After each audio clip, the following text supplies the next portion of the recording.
Nesse encontro de hoje, eu separei questões do sistema operacional Windows, separei questões de correio eletrônico, separei questões de segurança da informação. Esse último, gente, segurança da informação, despenca nas provas atuais, certo? É um dos tópicos que mais cai e também é um dos tópicos que mais tem questões, certo? Eu separei aqui algumas bancas, algumas questões de algumas bancas para a gente trabalhar e assim a gente ir preparado para qualquer prova que envolva esses assuntos, beleza? Então vai pegando aí seu material, faça aí as suas anotações, tá bom? É importante demais. Por favor, se estiver deitado, levanta, pelo amor de Deus, senta, pega caderninho, pega anotação ou pega seu tablet, não sei, mas vai lá e faz as suas anotações, tá bom? Vem comigo, vou mostrar para vocês aqui neste exato momento na tela a nossa primeira questão, tá? Todo mundo tá vendo aí perfeitamente?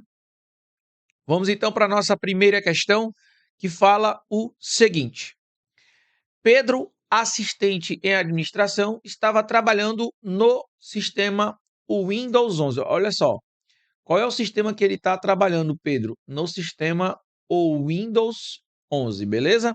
Deixa eu só colocar aqui a minha canetinha com uma cor diferente, gente, para ficar bacana. Deixa eu ver aqui, pronto, no Windows 11, ok?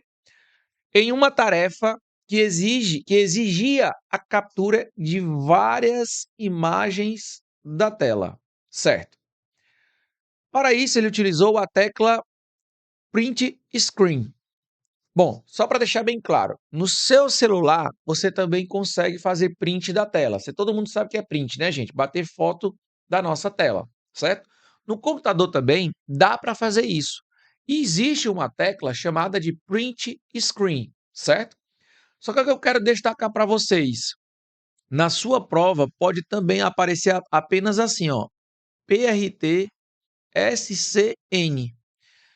PRT SCN é a mesma coisa de print screen, certo? Então, muito cuidado com com essas abreviações que também pode aparecer na sua prova. Mas vamos continuar a questão. Desse modo, após cada captura, foi necessário abrir um editor de imagem para recortar a seção desejada, fazendo considerar esse processo cansativo, pois precisava de recortes específicos das imagens. Resolveu então conversar com Jaqueline, sua colega de trabalho, que lhe indicou uma ferramenta mais eficiente do Windows 11. Certo. Com ela, Pedro poderia selecionar diretamente a área que desejava capturar, sem a necessidade de edições adicionais. Essa ferramenta de captura, chamada de Snipping Tool, pode ser ativada pelo atalho. E aqui, gente, entra talvez um dos pontos que eu considero primordiais para quem estuda para concurso. Entender, compreender de teclas de atalho, certo? Se você não sabe teclas de atalho, em concursos, eu sinto muito, você está muito atrasado. Por quê? Porque é um tópico que cai bastante em provas de concurso. E entender as teclas de atalhos é primordial, certo? Por esse motivo, eu quero que você pegue aí papel, caneta, e antes de a gente ir de fato para as nossas questões, eu quero que você anote as principais teclas de atalho, aquelas que mais caem nas provas de concursos, beleza? Então, já pega aí papel, caneta, deixa eu dar aqui um enter aqui. Nós vamos criar aqui uma tabelinha, certo? Onde essa tabela eu vou criar a tecla e aqui a ação que faz aquela tecla. Nós vamos começar falando das teclas do Windows, certo? A tecla do Windows mais a letra D. Tecla do Windows mais D, ela vai mostrar ou ocultar a área de trabalho, certo? Então, mostrar ou ocultar a área de trabalho. O Windows mais a letra E, ela vai abrir o explorador de arquivos, tá certo? Para você lembrar, gente, é até interessante a gente anotar aqui, eu vou até dar uma melhorada. Para você lembrar da Windows mais D, vocês vão lembrar de desktop, certo? Porque área de trabalho em inglês significa desktop. Você percebe que a letra D, ó, de desktop. Já aqui o explorador é a letra E de explorador. Então, algumas teclas vão ter como a gente ver isso e outras teclas não, tá? Bom, então essas aqui são as duas principais aqui no início, tá? Vamos ter mais aqui. Outra tecla é a Windows mais a letra I, certo? Abre as configurações do seu computador, beleza? Windows mais I é uma das teclas também que despencam nas provas de concurso, certo? Outra teclinha bastante que cai em prova é o Windows mais L, certo? E aí, para lembrar dela, vocês vão lembrar de Locked, que significa bloquear, certo? Então, L de Locked, para bloquear, ok? O Windows mais P, P de projetar, certo? Vocês vão lembrar de projetar, ou seja, quando você quer estender a sua tela. Geralmente você usa isso, gente, quando vocês, por exemplo, colocam no monitor, na televisão ou no projetor. Geralmente acontece bastante isso, certo? Deixa eu ver aqui outra tecla. Windows mais R. R de Run, certo? R de Run, que significa executar na informática. O Windows mais a letra V. Aqui, gente, abre. Aqui abre, tá? Abre a área de transferência. Gente, cuidado para você não confundir. Vou até colocar um asterisco aqui para você não confundir área de transferência com área de trabalho, tá? As bancas, elas gostam bastante de querer confundir o usuário com área de transferência e área de trabalho. Para quem não sabe qual é a diferença, área de trabalho é aquela tela quando você liga o computador e fica aqueles ícones na desktop, na área de trabalho, certo? Onde tem a barra do menu iniciar, onde tem ali a hora, a data, aquela parte ali, o plano de fundo é chamado de área de trabalho, tudo aquilo dali. Área de transferência é quando você copia ou recorta algo. Por exemplo, vamos imaginar que você está na internet e aí você gostou de um texto, selecionou e copiou. Para onde é que vai aquele texto? Vai para a área de transferência. Tanto quando você copia, quando você recorta. Beleza? Então, por isso, muita atenção com essa tecla aí. Nós vamos ter, então, a tecla, além dessas teclas, também nós vamos ter aqui a tecla Alt mais Tab, para alternar entre aplicativos ou entre janelas. Então, chamado de Alt mais Tab, certo? Nós vamos ter também a tecla Windows mais Shift mais S. Windows mais Shift mais S abre a ferramenta de captura, certo? A Snip Tool, que ele está falando aí até na questão, Windows mais Shift mais S. Porque ele vai abrir, pessoal, para você fazer uma captura da sua tela. Uma questão que a banca cobrou recentemente foi o seguinte: abrindo no Windows Shift mais S, certo? Abrindo nessa tecla de atalho, Windows mais Shift mais S, é possível somente fazer print da tela ou é possível fazer gravação de tela?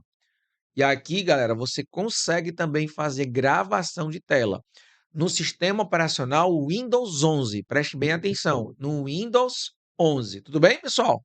Tranquilo até aqui? Tudo certinho? Vocês estão anotando, né, gente? Eu sei, ninguém tá falando nada. Tá todo mundo anotando tudo. Ninguém é bobo, né, velho? Ninguém é bobo, né? Vamos perder questão besta, né? Alt mais F4. Fechar janela. Então, Alt mais F4 vai acontecer o quê? Vai fechar janela, tá certo? Então, fechar um aplicativo, fechar uma janela. Então, essas teclas aqui, gente, são as principais teclas de atalho. Orival, tem mais? Cara, vamos lá, vou colocar mais duas, tá bom? Tecla F2 serve para renomear pastas ou arquivos. E a tecla Alt mais Enter serve para abrir as propriedades de pastas ou arquivos. Alt mais Enter. Bom, pelo menos essas, galera. Pelo menos essas. Faça aí as suas anotações. Vou dar um tempinho até para vocês tirarem aí um print, tá bom? você quiser tirar um print, fica à vontade aí. Faça suas anotações, porque isso daqui são as teclas que despencam nas provas de concurso. Beleza? Anotaram aí, gente? Me diga aí, vocês estão vivos, gente? Estão bem? Alô? Estão bem aí? Vocês estão bem, gente? Só para saber se vocês estão... Tá tudo certo, gente. Vocês estão entendendo aí? Estão acompanhando direitinho? Sim ou não? Beleza, valeu, valeu, obrigado. Tranquilidade, gente. Então, primeira questão fala justamente sobre isso. Qual é a tecla de atalho que abre essa ferramenta, né? Que a gente consegue abrir essa ferramenta de captura. É isso que ele quer saber. Ou seja, essa ferramenta de captura, que também aparece nas provas com esse nome Snipping Tool, que é ferramenta, tá certo? O gabarito da nossa questão, então, tem que ser letra A, que é o que nós já falamos, tá certo? Galera, eu vou anotar aqui mais por desencargo de consciência, mas eu tenho certeza que todo mundo sabe. Ctrl mais P é a tecla de atalho para imprimir, tá certo? Imprimir. Eu creio que todo mundo, essa daqui é a que mais os concurseiros gostam de usar, né? É a que mais os concurseiros gostam de usar, que é para imprimir o tanto de material, né, gente? Mas Ctrl mais P seria aqui, então, a nossa, vamos dizer, né, a nossa tecla que é padrão para impressão, beleza? Pronto, professor, tranquilidade, tá muito bacana. Primeira questão, então, nós já matamos com sucesso. Perceba que as questões, pessoal, vou até colocar aqui o nosso amarelinho. Perceba então que na nossa primeira questão nós já aprendemos muita coisa. Gente, é sério. Muita coisa se aprendeu em uma questão apenas, tá? Orival, mas só cai teclas de atalho? Galera, no Windows 11 e no Windows 10 pode cair muita coisa. O que eu estou trazendo para vocês aqui são coisas que mais podem aparecer em provas, tá certo? E aí, obviamente, com a tabelinha dessa daqui, tudo fica mais fácil para vocês, beleza? Bom, vamos então para a nossa próxima questão. Vamos lá, próxima questão de número 2. O que é que diz a nossa próxima questão? Vamos nessa. Em relação à segurança do Windows, em suas versões posteriores, o Windows 10 e o Windows 11, a Microsoft embutiu um programa de antivírus que se denomina Windows Defender, Microsoft Firewall, Microsoft Security Essentials. E aí? O que foi que ele falou nessa questão, cara? Essa questão eu acho ela excelente, tá, gente? Dá pra gente ter uma noção do que poderá cair aí na sua prova, tá bom? Como é que você pode acompanhar isso na sua prova? Então, eu quero que você tenha essa noção do que é o nome de cada programa. Então, para ficar bem claro essa parte aqui, gente, vamos lá.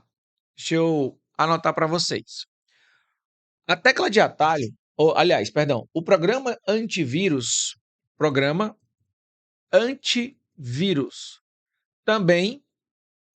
também pode ser chamado de programa anti-malware, certo? Antivírus ou anti-malware, tá? Então, esse programa pode ser chamado de como, professor? De antivírus ou de anti-malware. Pode aparecer da mesma forma. Esse daqui, o Security Essentials, é nas versões antigas. Então, galera, esse carinha aqui, que está na letra D, não pode ser. Por que, professor, que não pode ser? Porque esse carinha aí era nas versões antigas, Windows 7, XP, 98 e por aí vai. Microsoft Firewall, que seria, galera, o nosso Firewall. O Firewall, traduzindo, é nossa parede de fogo, certo? Protege de ataques vindo da rede externa. Quem é a rede externa? Rede externa é a internet, certo? Então, quem é o firewall? É o cara que nos protege de ataques vindo da rede externa. É ele quem vai controlar quem entra e quem sai na sua máquina, certo? Esse cara é chamado de firewall. Mas, Lorival, o firewall protege a gente de vírus? Não. Ele protege a gente de spyware? Não. Ele protege de pessoas que querem entrar no seu computador sem a sua autorização. Pessoas que querem atacar a sua máquina. Esse é o trabalho de quem? Do firewall, tá certo? Por isso, gente, que é um trabalho em conjunto. Não é somente o antivírus. É o firewall mais o programa antivírus, tá certo? Que no caso, galera, eu acabei esquecendo de colocar aqui, é o Windows Defender, tá? O Windows Defender, tá bom? Algumas bancas gostam de chamar o nome completo, Microsoft Windows Defender. Então pode aparecer Microsoft Windows Defender ou Windows Defender, somente, né? Também não dá para ser, gente, o que está na nossa letra C. Microsoft 365. O que seria Microsoft 365?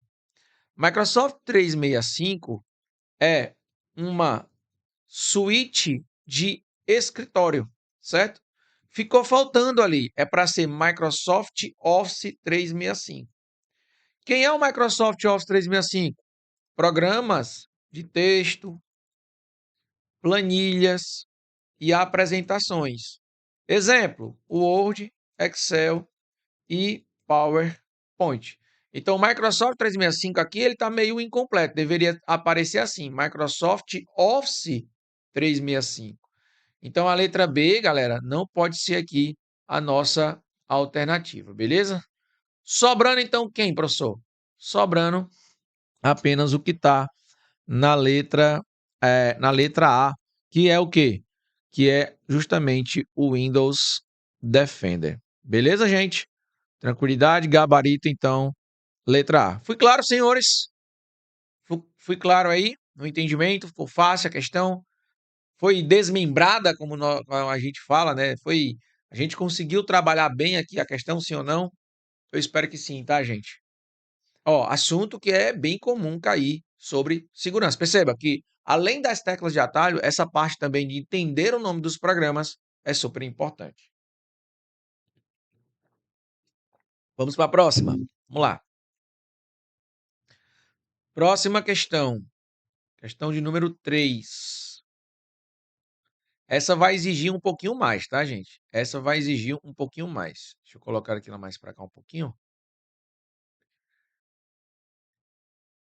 Coloca da questão 2. Pronto. Questão 2, essa daqui que você fala? Questão 2, né? Na questão 2 foi sobre o assunto de segurança do Windows, certo? Ok. Então falamos sobre o Windows Defender, que é a nossa alternativa, certo? Falamos sobre o Firewall, falamos também sobre o Microsoft 365, o Microsoft que deveria ser chamado de Microsoft Office 365, tá bom?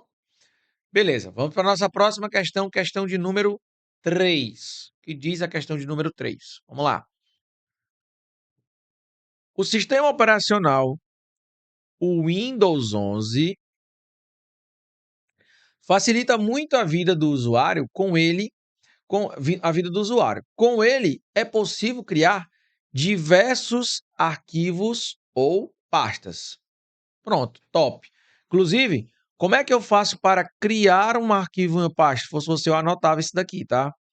Tecla Ctrl mais Shift mais N, certo?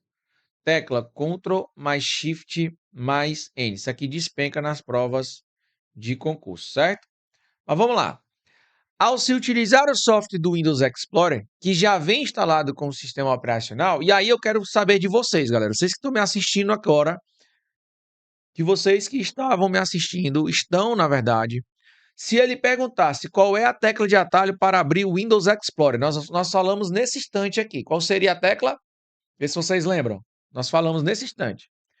Qual é a tecla de atalho para abrir o Windows Explorer.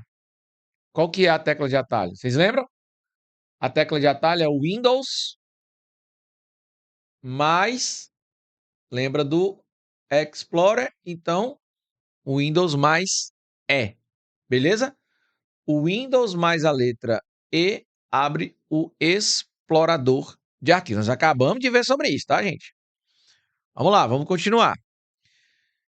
Podemos navegar sem utilizar o mouse ou touchpad. Todo mundo sabe o que é touchpad? Rival, não sei o que é touchpad, não. Bom, vamos lá. Se você tem um notebook, existe o teclado do notebook e existe esse mousezinho que fica aqui no meio, que poucas pessoas utilizam. Eu sou uma delas que sou viciado em utilizar, certo? Eu só utilizo isso daqui. Isso aqui é chamado de quê? Isso aqui é chamado de touchpad, beleza? E mouse eu acho que todo mundo sabe o que é, né? Precisa nem, não precisa nem eu comentar, né? Isso aqui, o mouse todo mundo sabe o que é. Mas essa parte aqui do meio, poucas pessoas sabem o que é e poucas pessoas até também utilizam. Mas ele está dizendo lá o seguinte, que utiliza, gente, apenas atalhos do teclado. Então, ele diz que é possível. Um atalho usando é o Tab, que avança entre as opções. Assinale a alternativa que indica o atalho que volta às opções. Presta atenção.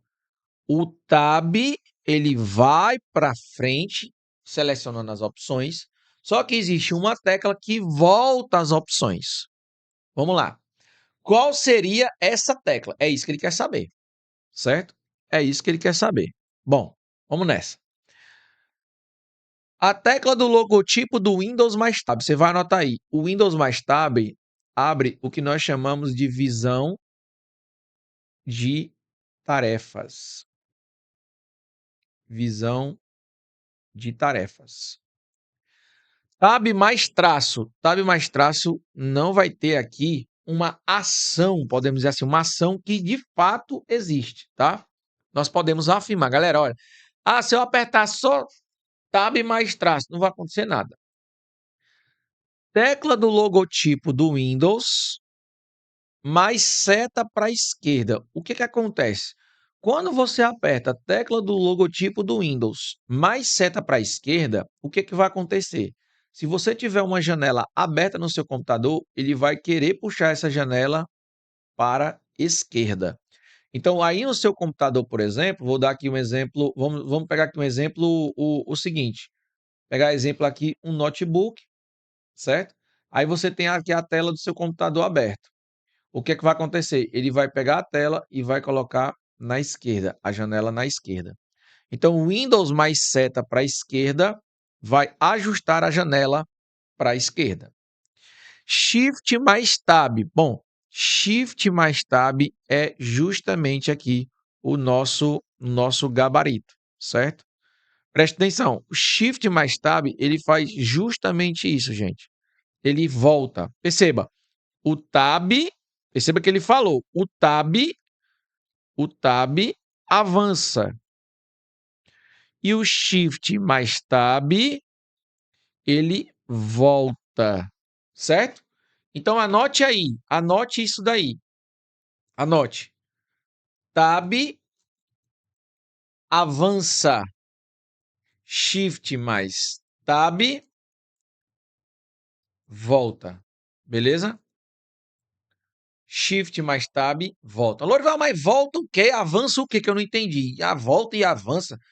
Ele está falando, gente, justamente sobre você mudar ali as telas, né? Na verdade, nem a tela, mudar os menus do explorador de arquivo, ou seja, navegar entre os menus sem precisar utilizar o mouse.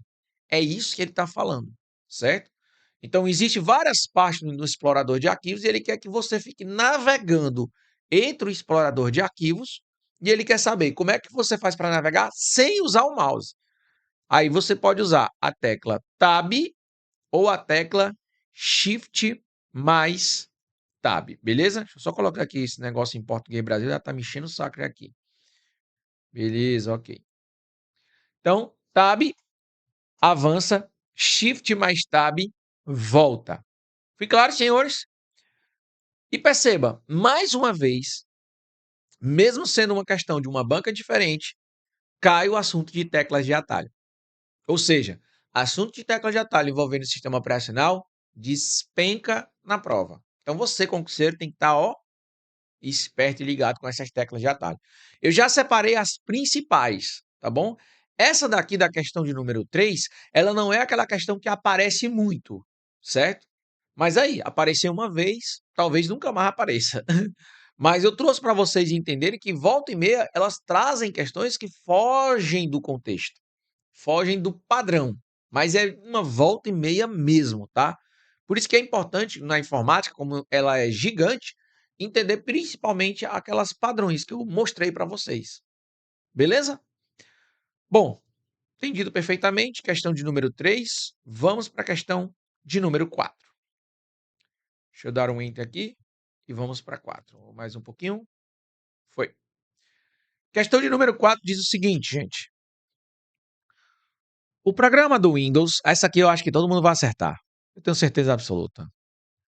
O programa do Windows permite visualizar os arquivos que estão no disco rígido do computador. É o, certo? Olha só, gente. O programa Windows permite visualizar os arquivos que estão no disco rígido do computador. É o A, buscador de arquivos. B, navegador de arquivos. C, navegador de pastas. D, explorador de pastas. Letra E, explorador de arquivos. Certo? O que nós temos aqui? Ele quer saber qual o programa, certo? Qual o programa que eu consigo visualizar os meus arquivos, ou seja, manipular os meus arquivos. Esse programa é o buscador de arquivos? Não. O navegador de arquivos? Não. O navegador de pasta? Não. O explorador de pastas? Também não. Ele quer o nome do programa, gente. Ele quer o nome do programa do Windows que faz isso. Nós já aprendemos sobre isso, sim ou não? Sim. O gabarito da nossa questão é o que está na letra E de esperança. Beleza? Letra E de esperança. Questão de número 3, certo? Questão de número 4 também. São várias questões aí de forma. Lembrando, pessoal, lembrando mais uma vez, tá? Apesar de ser bancas diferentes, perceba que a questão em si, ela não tem tanta alteração, certo? Ou seja, é bem comum ser perguntado em qualquer uma dessas bancas que eu já comentei aqui, beleza? É bem comum. Por isso que aqui é importante você entender os tópicos que nós vamos trabalhar, que foi correio eletrônico, sistema operacional Windows 11 e segurança da informação. Os 3 tópicos que nós vamos trabalhar nessa aula de hoje. Beleza, pessoal? Bom, só para lembrar mais uma vez, hein? Para lembrar mais uma vez, vamos lá, ver se vocês estão lembrados. Qual é a tecla de atalho para abrir o explorador de arquivos? Já mostrei já 2 vezes.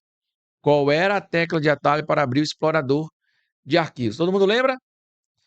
Tecla de atalho, o Windows mais a letra E de explorador de arquivos. Tá certo, gente?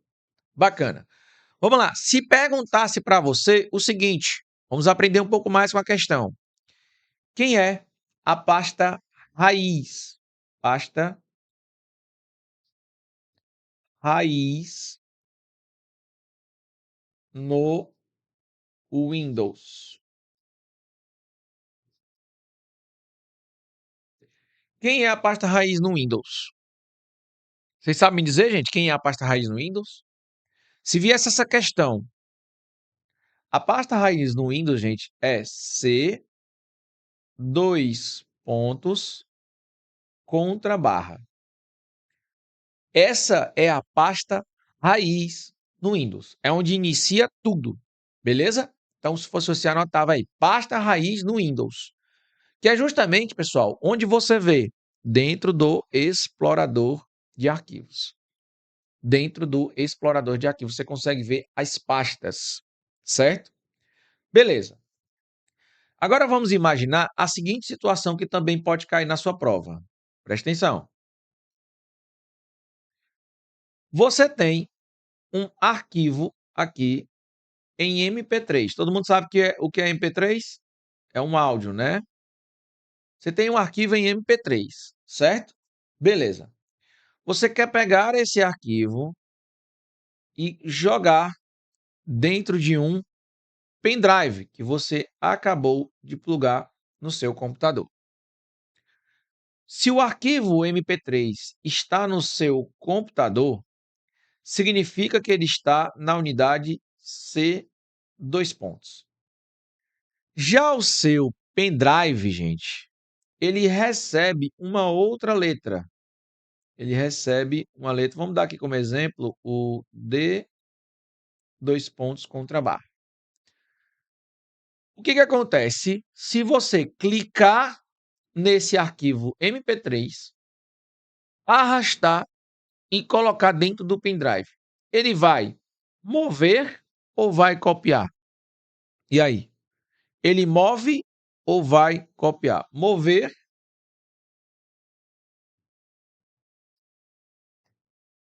ou copiar? O que acontece? Ele move ou copia? Muito bem. Ele vai copiar, gente. Lorival, por que ele vai copiar? Por que copia? Ele vai fazer essa cópia porque as unidades são diferentes. Perceba, uma é C, dois pontos, e a outra é D, dois pontos. Como as unidades são diferentes, acontece uma cópia. Beleza, gente? Isso daqui, galera, é questão de prova. Questão de prova. Isso aqui. Gerenciamento de arquivos e pastas, tudo mais. Perceba que eu estou trabalhando na questão, mas eu estou te trazendo algumas dicas extras, tá bom? Que cai bastante aí nas provas de concurso. Vamos adiante, então. Vamos para a nossa próxima questão. Questão de número 5. Vamos lá. Questão de número 5 diz o seguinte. Sobre a ferramenta de correio eletrônico. Uma das primeiras e ainda importantes ferramentas de comunicação e troca de mensagens da internet, assinale a alternativa correta. Beleza. Quando nós estamos falando de correio eletrônico, estamos falando de quê? Nós estamos falando de e-mail, tá, gente? Correio eletrônico é e-mail. Só que por que às vezes eles chamam de correio eletrônico? Correio eletrônico é quando nós estamos falando de modo geral. Pode ser tanto o web e-mail, como programas que são chamados de clientes de e-mail, certo? O que é o web e-mail? O web e-mail é quando você abre o navegador e digita lá gmail.com, coloca o login e coloca a senha. Isso é o web e-mail. Já cliente de e-mail, ou também pode aparecer como correio eletrônico, é um programa que tem para gerenciar os seus e-mails. Existem dois programas principais que caem em prova. O Outlook e o Mozilla Thunderbird, certo? Eu vou fazer essas anotações aqui para vocês. Anote aí também no seu material. Então vamos lá. Cliente de e-mail são programas para gerenciar contas de e-mail.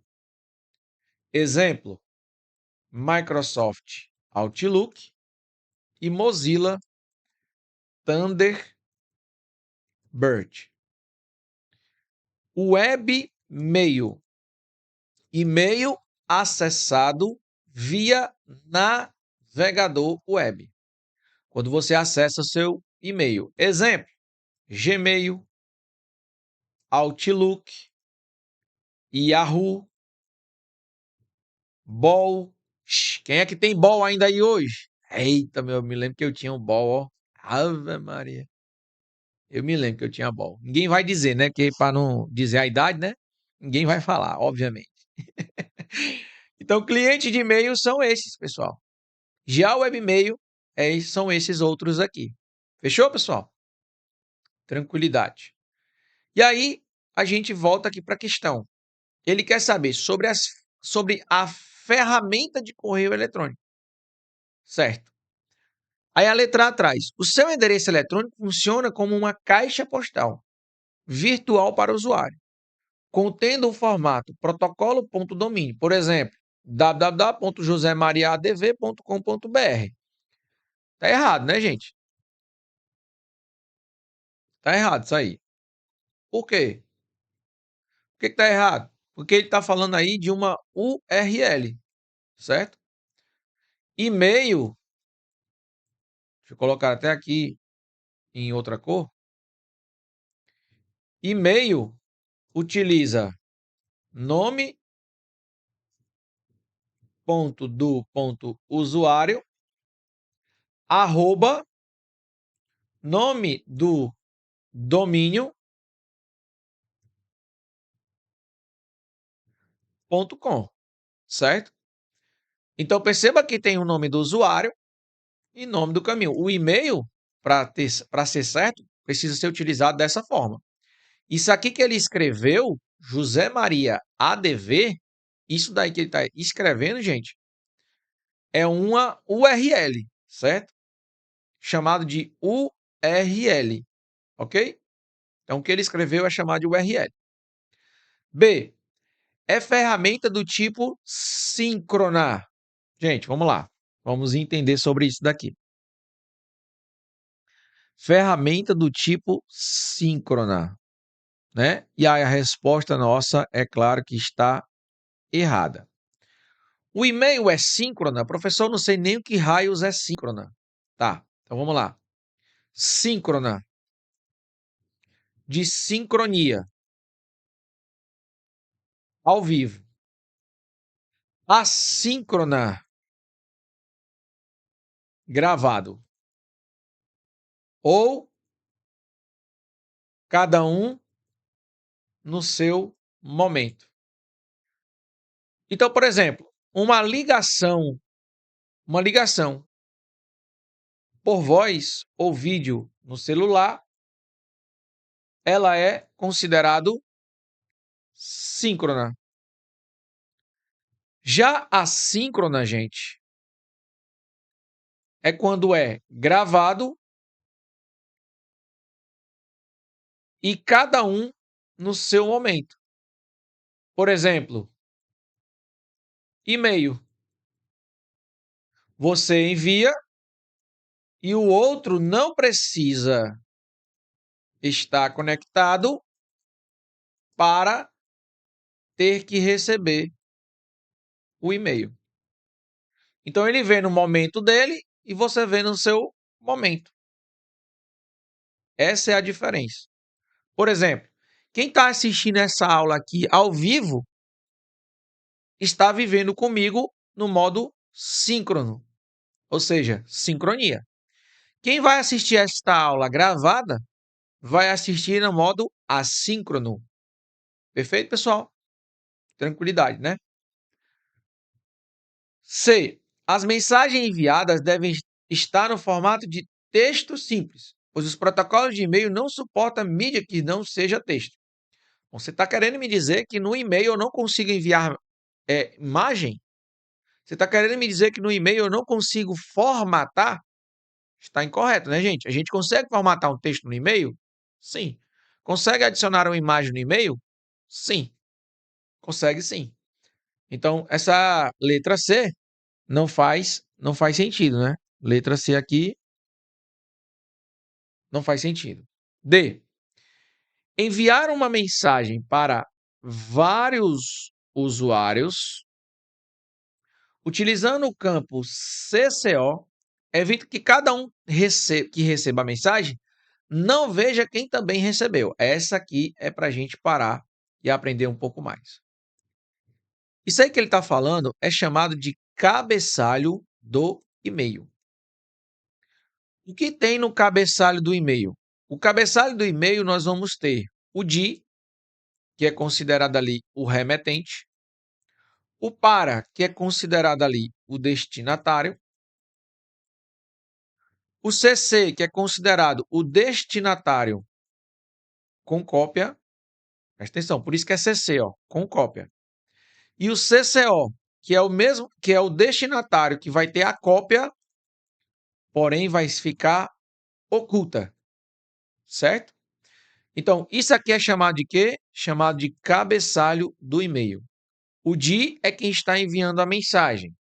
O para é quem está recebendo. O CC é que também está recebendo a mensagem com cópia. E o CCO é que também está recebendo a mensagem com cópia, porém oculta, certo? Oculta. Essa é a diferença. Val, como assim essa é a diferença? Só para tentar te explicar melhor.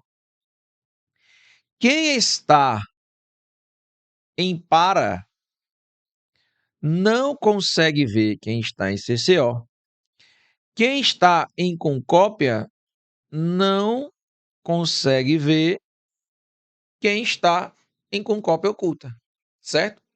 Então, as pessoas que foram adicionadas em para e em concópia não conseguem ver quem está em concópia oculta. Por quê? Porque está oculto, certo? Só para exemplificar, vamos imaginar que eu vou mandar um e-mail de Lourival, certo? Para Daniele. Com cópia para João. E com cópia oculta para Pedro. Vamos lá. Entendendo a lógica, vamos ver se vocês conseguem entender. Se o Lorival enviou e-mail, quantas pessoas receberam esse e-mail? Quantas pessoas receberam, gente? Quantas pessoas recebem esse e-mail de Lorival? Neste caso aqui, 1, 2, 3. Então, são 3 pessoas que receberam o e-mail. Beleza? 3. Porém, as questões gostam de falar assim.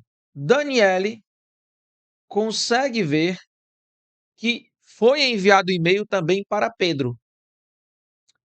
Daniele consegue ver que foi enviado também um e-mail para Pedro? Ou seja, foi enviado uma cópia para Pedro do e-mail?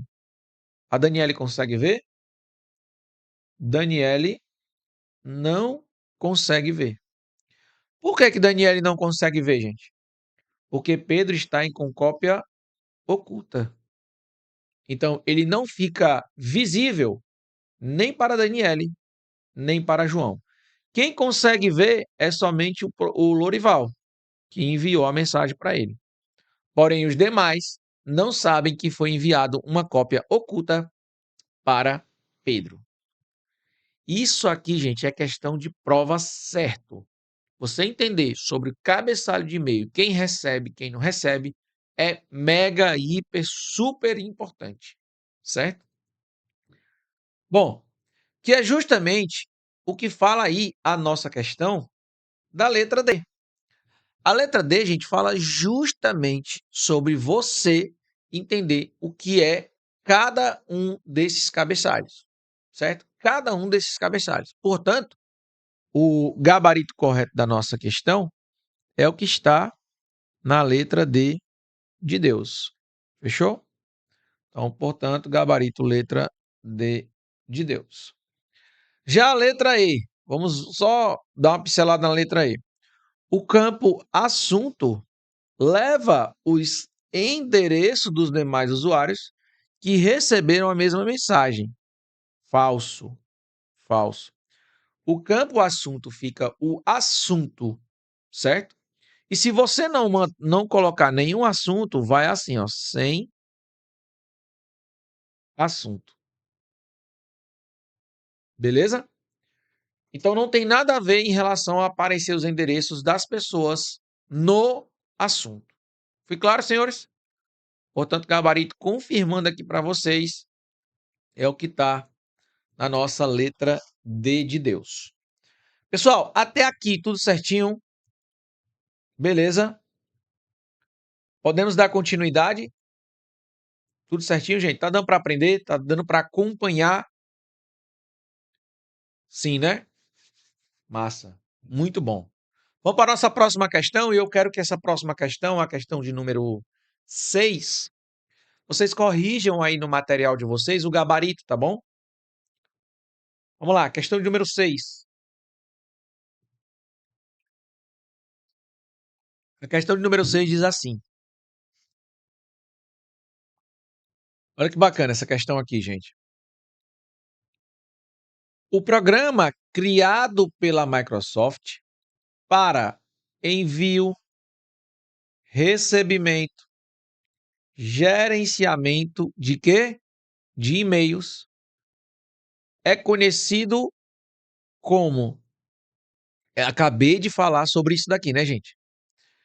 Se ele está falando que é da Microsoft, perceba que ele falou, é um programa criada por quem? Pela Microsoft. Faz envio, faz recebimento e faz gerenciamento de quê? De e-mails. Ele é conhecido como o quê? Cameio? Não. Outlook? Sim. Gabarito da nossa sexta questão é letra B, tá, gente? Gabarito da nossa questão é letra B. No material de vocês vai estar a letra C, mas não tem como ser letra C, tá certo? Norval, por quê? Porque o Thunderbird, ele é um programa da Mozilla, certo? Ele é um programa da Mozilla, a mesma que também criou o Firefox. Não sei se vocês já viram o navegador Firefox, mas é a mesma empresa, tá? A mesma empresa. Deixa eu até tentar ver se eu consigo mostrar para vocês aqui. Mozilla, beleza. Deixa eu ver se eu consigo mostrar para vocês, só um instante. Ó, tá. Essa daqui, gente, é a empresa Mozilla, certo?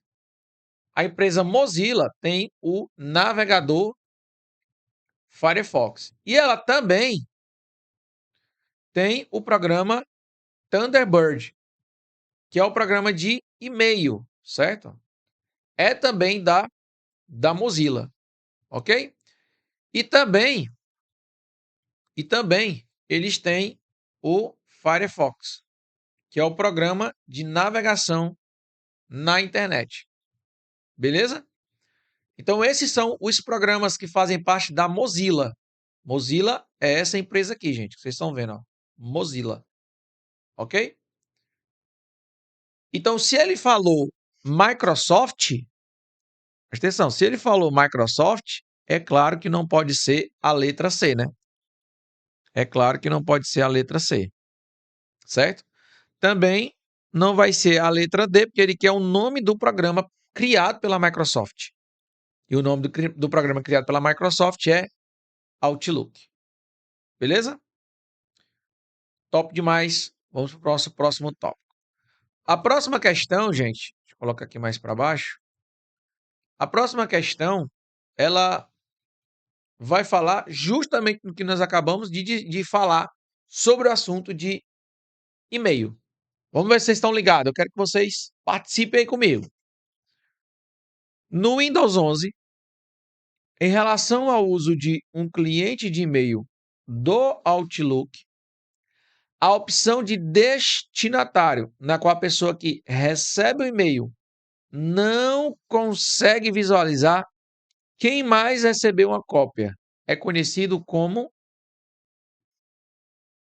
CCO, como CC, como para ou como ente. E aí? Essa daqui é para todo mundo acertar, hein? Presta atenção. A pessoa recebe o e-mail, não consegue visualizar quem mais recebeu uma cópia. É conhecida como... Muito bem. Gabarito aí da nossa questão é o que está na letra A.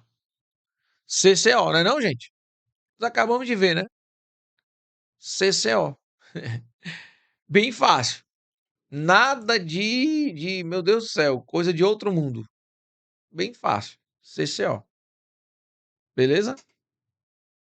Tá tão fácil, professor, que a gente tem até medo de falar. Pois é. CCO. Se ele quer realmente quem não recebe, então, gabarito da nossa questão, letra A de aprovação. Fechou? Bacana. Só uma observação que eu quero trazer para vocês. O que é esse negócio de ENC?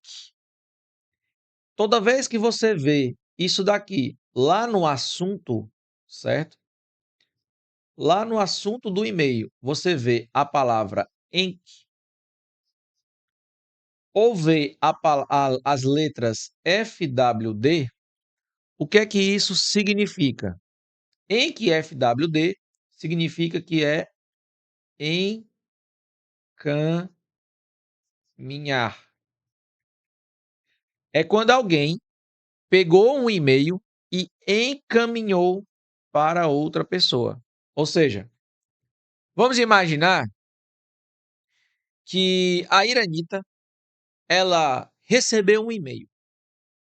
Aí ela quer passar para a amiga dela, a Daniela. Aí ela quer passar para a Daniela. O que ela tem que fazer? Para ir as mensagens, do mesmo jeito que ela recebeu, ela quer passar para ela. É como se fosse o encaminhar lá no WhatsApp. Quando você clica lá em encaminhar no WhatsApp, você não envia para alguém, né? Pronto, no e-mail também tem isso. Só que quando você faz isso, automaticamente o e-mail coloca lá no assunto o nome ENC ou FWD, certo?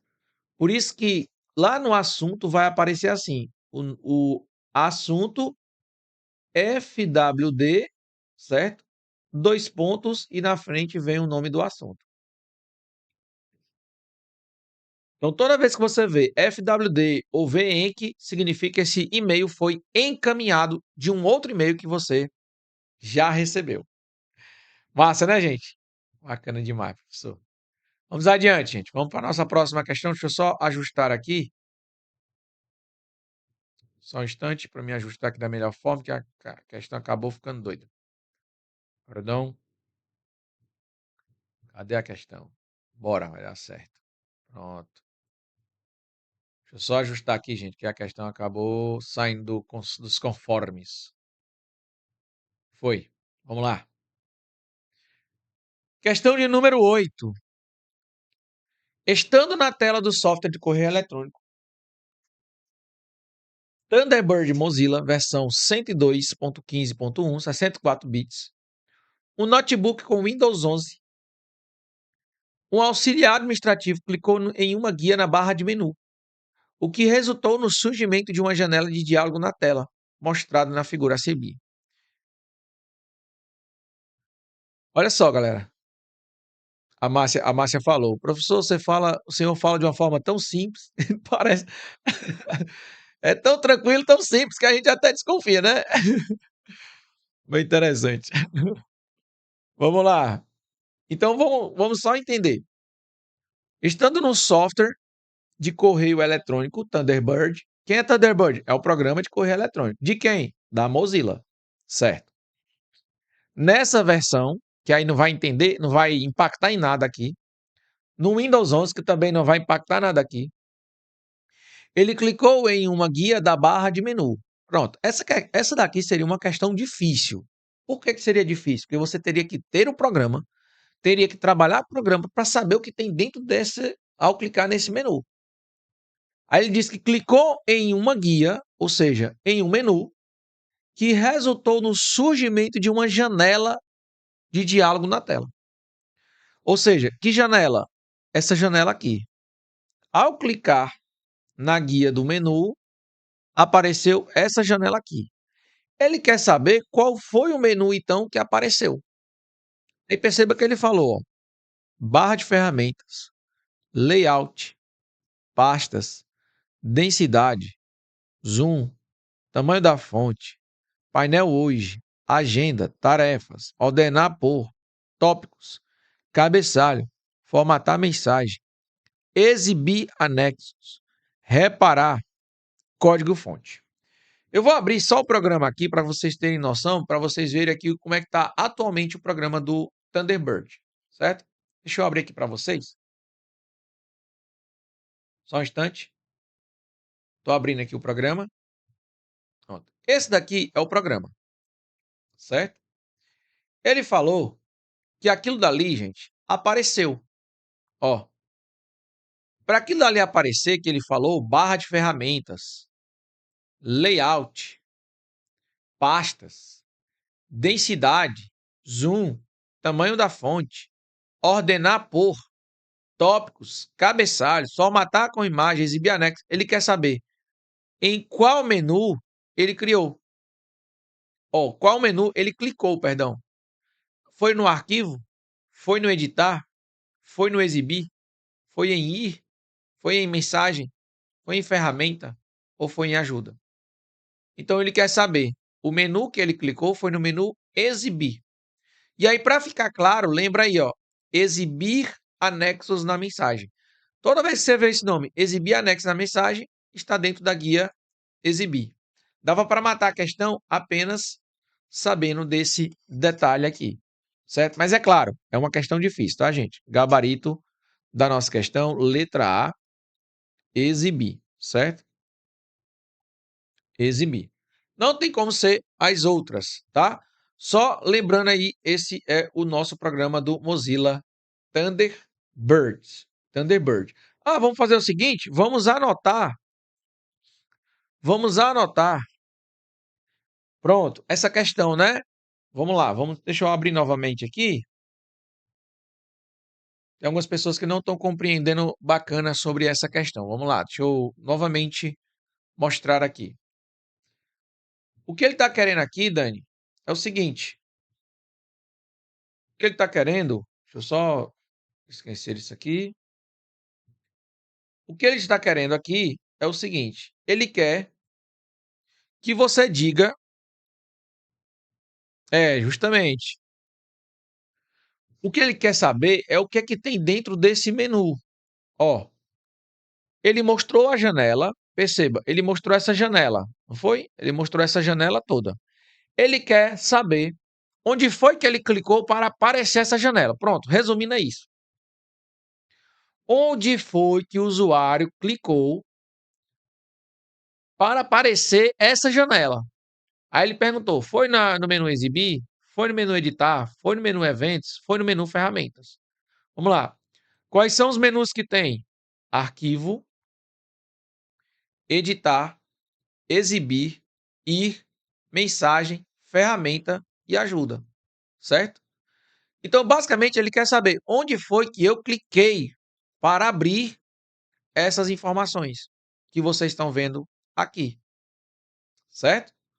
É isso que ele está perguntando. Então, a guia, ou seja, o menu que ele abriu, que ele clicou para abrir esta janela aqui, foi o menu exibir, certo? Tranquilo isso aí, gente? Beleza, né? Bom, aí quais são os menus existentes? Menus do Thunderbird. Anote aí os menus do Thunderbird, que são esses que tem aqui na parte de cima. Arquivo, editar, exibir. Anote aí comigo. Arquivo, editar, exibir. Fui claro nessa parte aí, gente, Exibir, barra de ferramentas, layout, do mesmo jeito que tem aqui, barra de ferramentas, layout, pastas. Tem também aqui, barra de ferramentas, layout, pastas, densidade, zoom. Tá dando para entender, ô Dani? Sim? Ir, mensagem, ferramenta, ajuda, certo? Todos os menus existentes são esses aqui, ok? Quais são os menus do Thunderbird? Arquivo, editar, exibir, ir, mensagem, ferramenta e ajuda. Então, por exemplo, não existe esse menu da letra C, eventos. Mas existe editar, existe ferramentas. Porém, quando eu cliquei em exibir, é que vai abrir essa janela que vocês estão vendo aí do lado. Por isso que essa questão ela é um pouco mais difícil, tá? Também não é essas Coca-Cola toda, mas ela é um pouco mais difícil, tá bom? Vamos para a questão de número 9? Vamos lá. Questão de número 9 diz o seguinte: os protocolos podem ser escolhidos na configuração do servidor e que estão presentes no servidor de recebimento de e-mail no Thunderbird. E aqui, gente, tanto faz, tá? Tanto faz se é no e-mail do Thunderbird ou também poderia ser no Outlook. Tanto faz, certo? Qualquer um dos dois programas. Por quê? O que é que eles estão querendo saber? Eles estão querendo saber os protocolos, certo? Ele diz os protocolos que podem ser escolhidos na configuração do servidor. Orival, o que é protocolos? Né? Tem muita gente que pergunta, Orival, que raios é protocolo? Deixa eu só fechar aqui. Protocolos, gente. Protocolos é como é feita a comunicação dentro da nossa máquina, certo? Para que a conexão, a informática, a internet aconteça, tenha comunicação, é necessário ter protocolos e portas. Por exemplo, o firewall. Lembra que eu falei do firewall? O firewall nos protege de ataques vindo da rede externa. Então, para que o e-mail entre no seu computador, ele precisa daquele protocolo e daquela porta. Se não tiver aquelas credenciais, não consegue entrar no seu computador a informação. Por isso que são criados protocolos e portas para que a comunicação aconteça, ok? O e-mail tem 3 protocolos. Eu quero que você anote isso aí. O e-mail tem 3 protocolos, tá? Note aí. O e-mail tem 3 protocolos de comunicação. Ok? Beleza. Quem são esses protocolos? O SMTP, o POP3 e o IMAP. Tá, professor. O que é esse SMTP? O protocolo SMTP de envio de mensagens. Ele serve para envio de mensagem. Então, é o protocolo de envio, certo? O POP3 é o protocolo de receber mensagens. O IMAP também é um protocolo de, presta atenção, de receber mensagens. Aí agora você deve estar se perguntando, para que serve 2? Para que precisa de 2? O SMTP é para o envio de mensagens, de e-mail, certo? O POP3 é para recebimento de mensagens, ou seja, e-mail. Tá, professor? O que acontece? Esse daqui, para você lembrar, SMTP, para você lembrar dele, que ele é de envio, é só você pegar as primeiras letras. Nós chamamos isso de mnemônico. Mnemônico.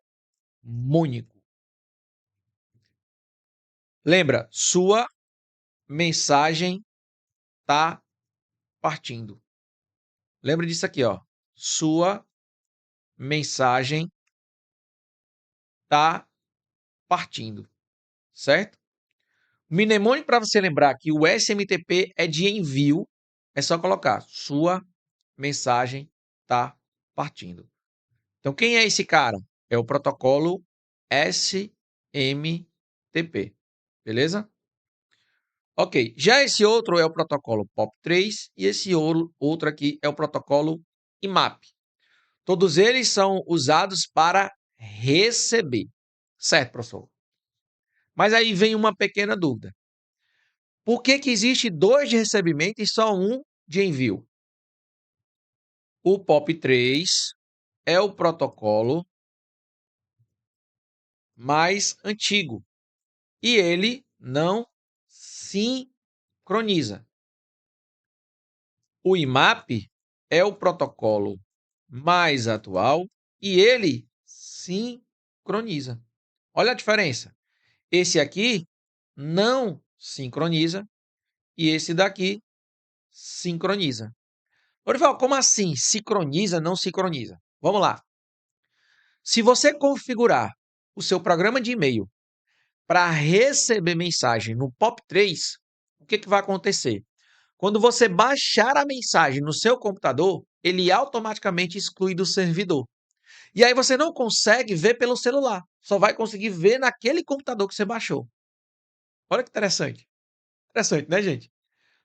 Agora, se você configurar o IMAP, você consegue ver no seu computador, no seu celular, no tablet, no outro celular, enfim, ele sincroniza e ele mantém o e-mail no servidor.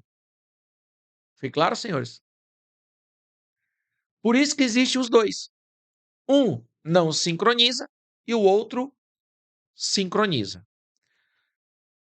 Durval, beleza. Entendi aí a ideia. Agora eu quero ver a questão. Olha a questão. Vamos ler novamente. A questão diz assim: os protocolos que podem ser escolhidos na configuração do servidor, que estão no servidor de recebimento do e-mail Thunderbird, são HTTPS e HTTP? Não, isso aqui é usado, pessoal, na URL. Isso aqui é usado em sites. HTTP e POP3, o primeiro é usado em site. O segundo estaria correto, mas ele quer os dois. HTTP e MAP? Não. HTTP é usado em site. E MAP seria correto, mas não pode ser a letra C, né? Sobrando então apenas que está no gabarito da letra D de Deus, que fala justamente IMAP e POP3, que são o servidor ou protocolos de recebimento. Gente, claro, tranquilo. Vou tomar meus caroços d'água, porque eu quero ver a resposta de vocês aí. Fala comigo, gente. Fala comigo para saber se vocês estão entendendo aí, acompanhando bem.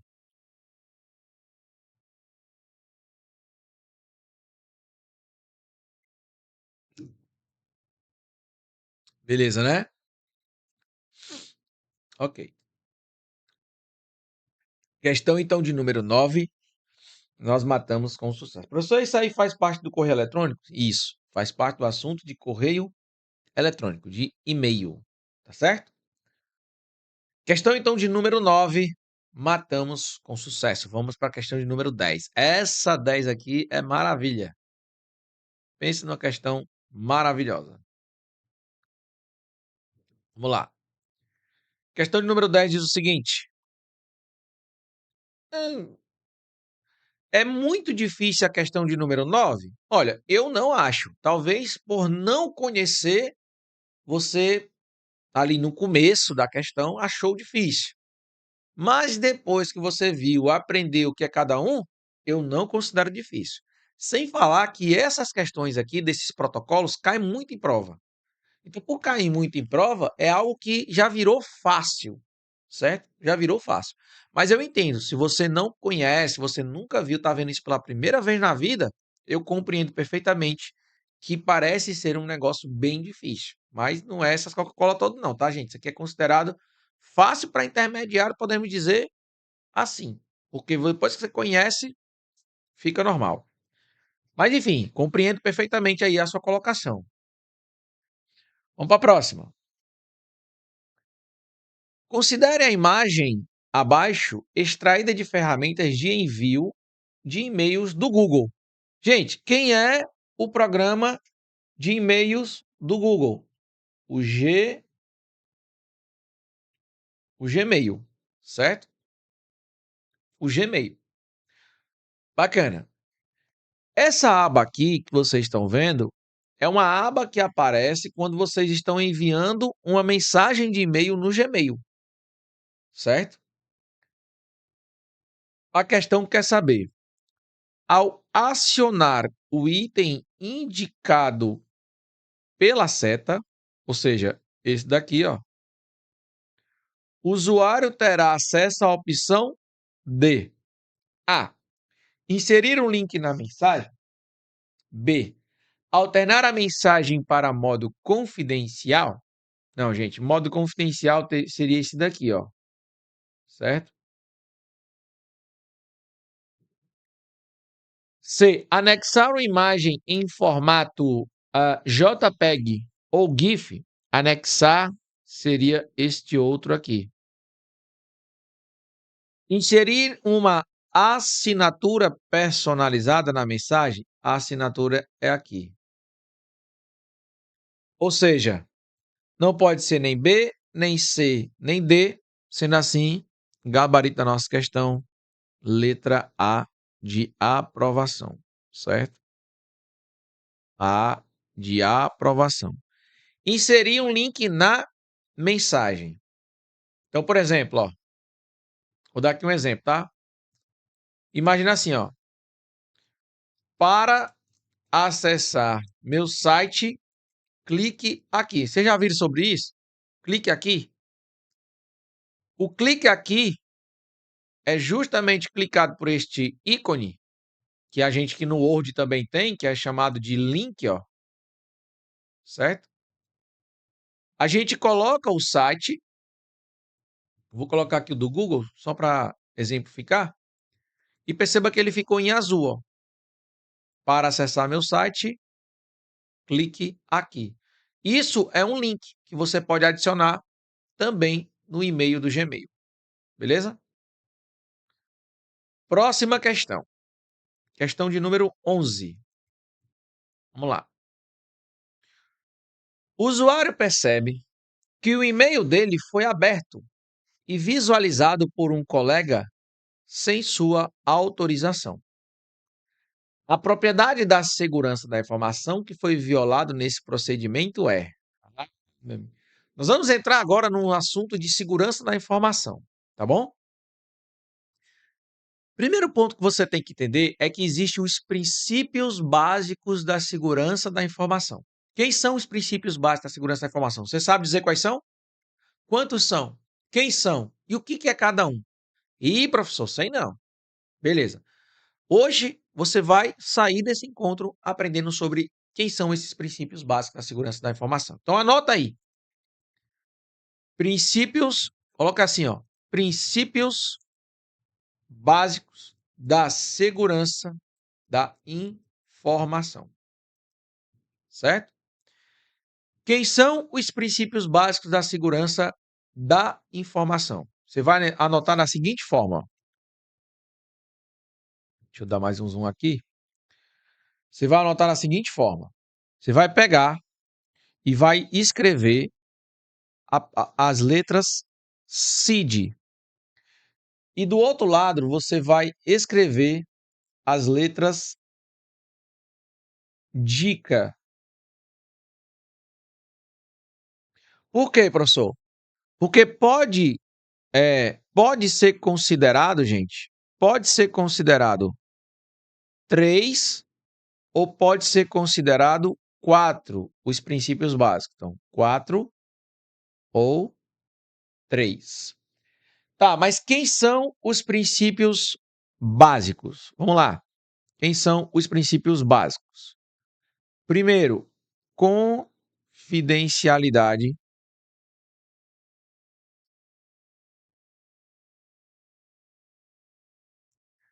Integridade. Lorival, o que é esse CID? Para lembrar do CID, você vai lembrar daquele bicho preguiça da Era do Gelo, sabe? Sabe aquele bicho preguiça da Era do Gelo que é chamado de CID? Pronto, lembra dele. Disponibilidade. Beleza, professor. Então são os 3 princípios? Isso. Só que às vezes a própria banca diz que é 3, tem banca que diz que é 4, e tem a mesma banca que diz que é 3 e que é 4. Por isso que eu estou trazendo as duas. E no Dica, professor? No Dica é do mesmo jeito, tá, gente? Disponibilidade só vai ter um a mais. Disponibilidade, já eu explico o que é cada um. Integridade,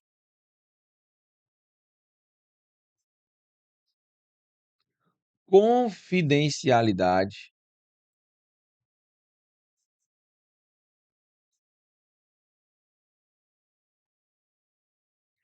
e autenticidade.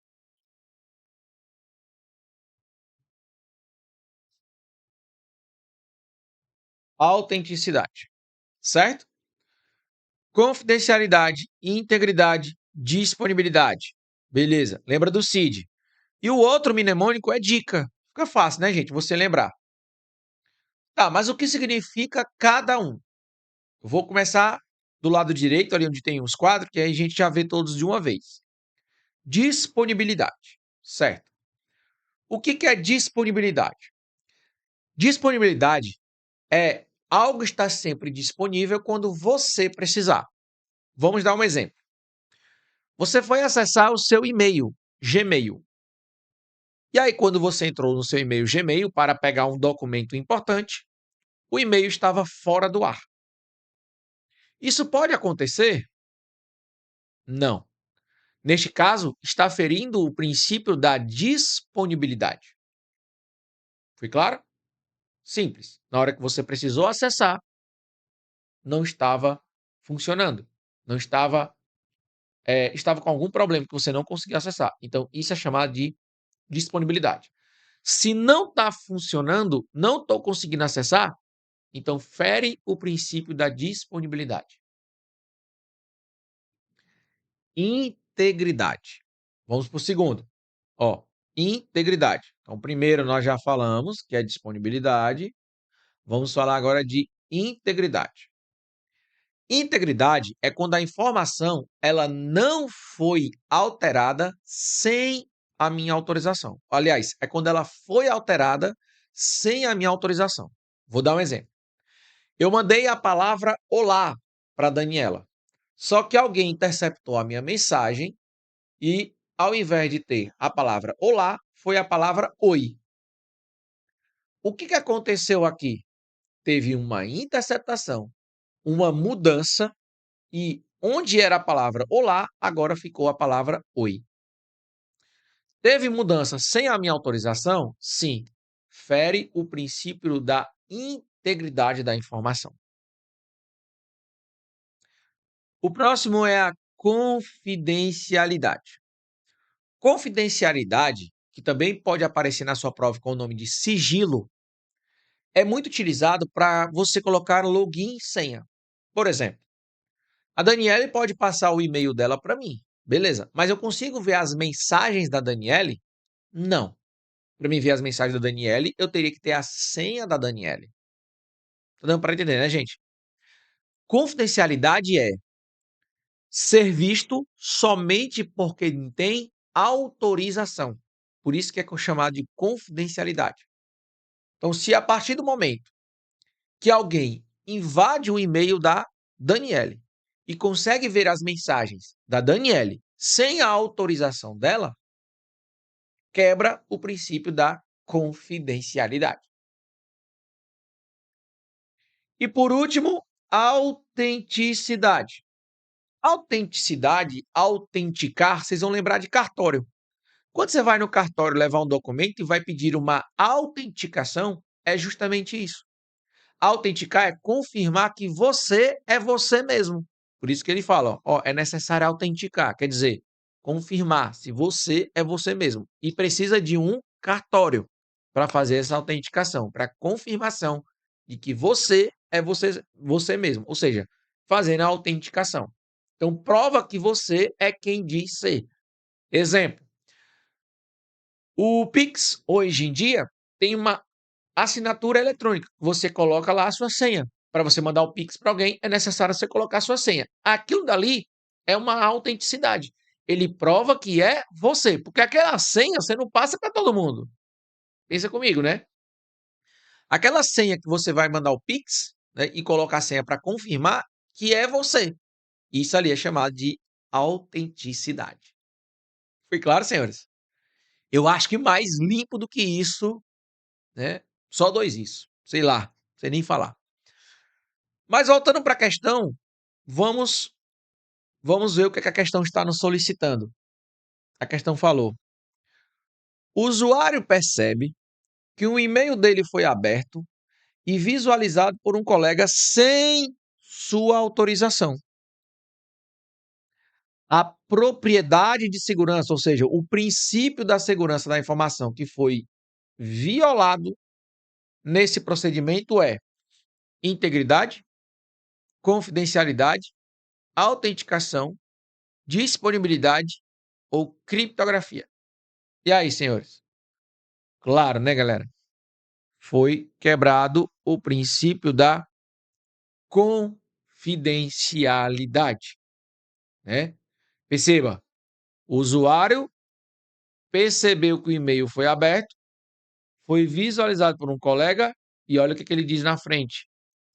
Sem sua autorização. Se alguém acessou mensagens que não era para acessar, usando a senha ou login de alguém, significa que foi violado o princípio da confidencialidade. Beleza, senhores? Fui claro? Sim ou não? Beleza. Eu espero ter sido muito claro. Que isso aqui despenca nas provas. Mas vamos lá. Vamos adelante. Próxima questão envolve malwares. O que é malware? Malware é um programa malicioso. Um programa que tem a ação de danificar a sua máquina, seu computador, seu celular, seu tablet, enfim. Nós vamos entrar nesse tópico agora. Olha o que a questão diz. Diz assim: os códigos maliciosos são softwares que realizam ações prejudiciais e atividades danosas. Perceba que ele automaticamente já disse para você o que é código malicioso. Beleza. O tipo específico desses códigos que é elaborado para esconder a existência de atividade maliciosa, garantindo a permanência de um invasor ou de outro código em um computador, dispositivo comprometido.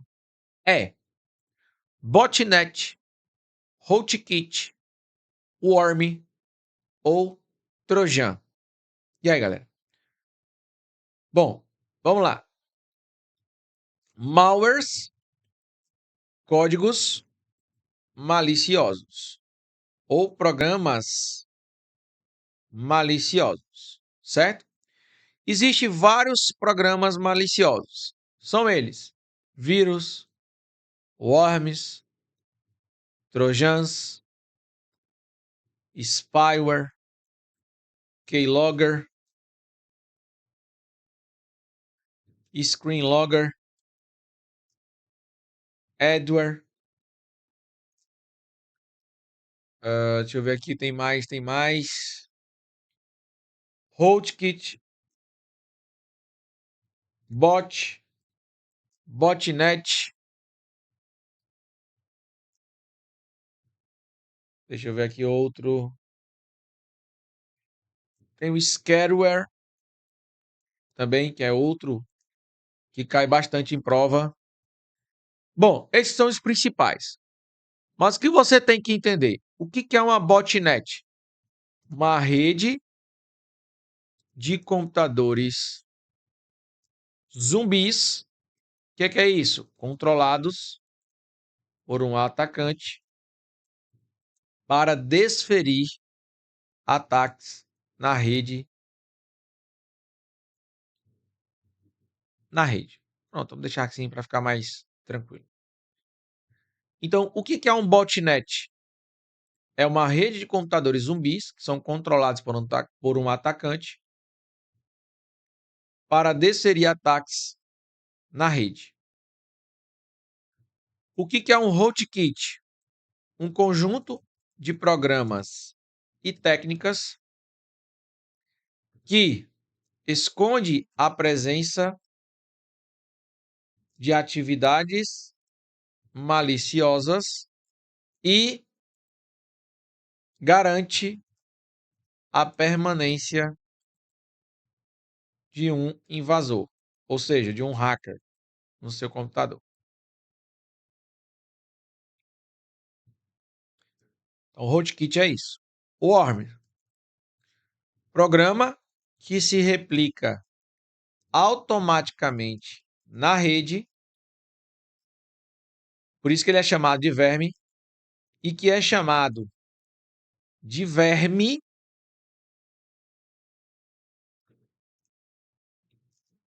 deixando o computador lento usando recursos da máquina. Então, esse é o Worm, programa que se replica automaticamente na rede. Presta atenção, tá, gente? Trojan, também chamado de cavalo de Troia. Geralmente, não. A ideia desse programa é parecer inofensivo, porém, por trás faz ações maliciosas. Como assim, professor? Ele vem na ideia dizendo: "Ah, eu sou tranquilo, eu só sou usado para baixar isso, para baixar aquilo", né? Então, o cavalo de Troia, o Trojan, ele vem com a ideia de ser inofensivo. Ah, é só para baixar um programa. Não, mas ele baixa e por trás faz outras ações maliciosas. Portanto, gente, para confirmar então aqui a nossa questão, o gabarito tem que ser rootkit, que é justamente o que fala aí a nossa questão, né? Ele fala justamente sobre ser isso daí, rootkit, que é um conjunto de programas e técnicas que esconde a presença de atividades maliciosas e garante a permanência de um invasor. Ou seja, justamente o que estava falando.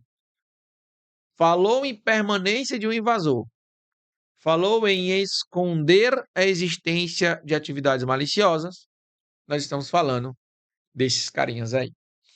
Beleza? Tranquilidade, gente?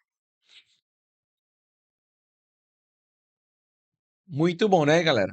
Muito bom. Vamos ver mais uma questão para a gente finalizar o nosso encontro aqui hoje? Vamos lá.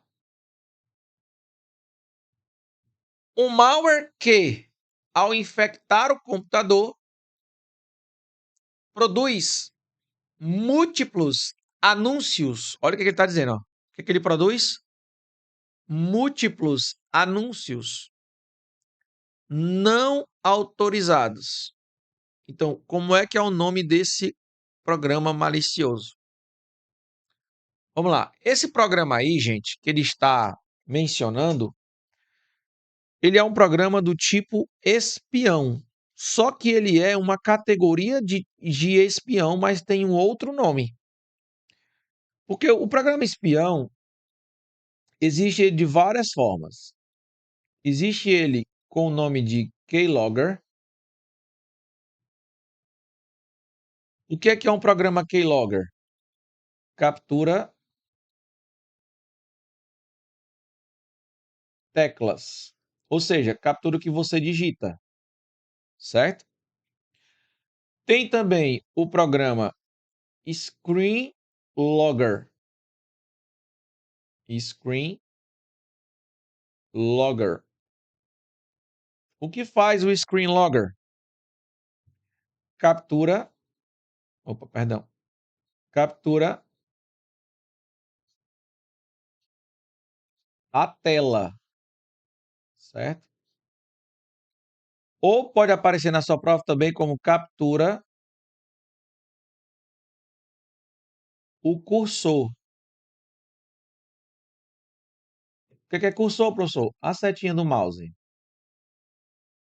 Tudo bem? Além disso, nós também temos o adware. O que é que faz o adware? O adware, ele mostra publicidade, mostra propaganda excessiva, tá, gente? Não é aqueles anúncios comuns. São anúncios que mostram mais do que o comum. E é um tipo de programa espião, certo? Então, quais são os programas espiões? Keylogger, Screenlogger e Adware, que é publicidade, propaganda. Beleza, gente? Tranquilidade? E aí, recentemente, foi lançado mais um, que seria chamado de, que é chamado, na verdade, né, de Stalkerware.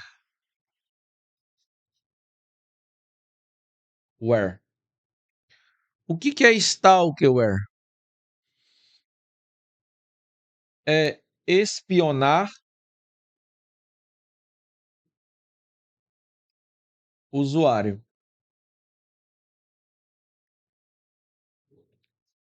Hoje em dia tem até, né, um palavreado que os jovens usam, que eles chamam stalkear. Oh, hoje eu passei o dia stalkeando o fulaninho. Tem o palavreado dos jovens hoje aí, viu? Quando vocês virem falar stalkear, quer dizer que eles passaram o dia o quê? Espionando, né? Quando você vê os jovens falando dessa palavrinha aí, galera, você já sabe o que é, viu? Ele passou o dia stalkeando, que é espionar o usuário, certo? Espionar o usuário. Isso é chamado de stalker. Bom, mas a questão quer saber qual desses mostra os anúncios. Vírus, ransomware, worm, adware ou rootkit? É claro que o gabarito da nossa questão é letra D de Deus. Adware. Beleza? Vou salvar aqui tudo que eu fiz. Bom, senhores, chegamos aqui ao fim do nosso encontro. Eu espero de verdade que vocês tenham aprendido bastante. Tem mais questões para resolver, mas é todos relacionados agora a essa parte de segurança da informação que nós já trabalhamos. Ou seja, terminou a aula aqui, vai resolver essas outras questões. Não sai dessa aula sem resolver as outras questões, não. Lembrando que todas elas têm gabarito, tá certo? Então você já faz a questão e depois confere quantas questões você acertou. Beleza? Um forte abraço, senhores. Bom descanso e tamo junto até depois da posse. Valeu!